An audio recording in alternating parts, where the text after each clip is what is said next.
Des rues désertes. Au 4e jour de l'offensive russe, les habitants de Kiev restent terrés, à l'abri des combats. Comme ici dans le métro, devenu lieu de refuge pour beaucoup.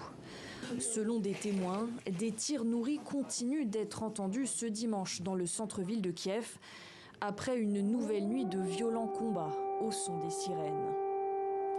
Une trentaine de kilomètres plus au sud, ce dépôt pétrolier a également été ciblé dans la nuit par des frappes russes. Des combats aussi dans la deuxième ville d'Ukraine, Kharkiv, où les autorités rapportent une percée des troupes de Moscou. Cette habitante raconte. J'ai vu des photos et des vidéos des chars et des voitures blindées dans mon quartier, c'est le quartier central. Je ne suis pas là maintenant, je suis chez des amis maintenant. Il y a des informations que dans le quartier de la gare, il y a aussi des batailles, on entend des tirs et c'est un peu partout dans la ville.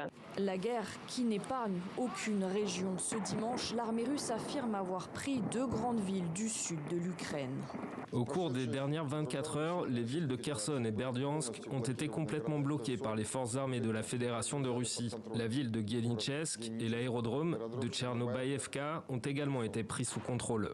Alors que la Russie élargit son offensive comme prévu, le président ukrainien se dit prêt à négocier avec Moscou, mais pas sur le sol biélorusse, comme le propose à nouveau le Kremlin ce dimanche, cette fois dans la ville de Gomel, la 2e plus grande du pays.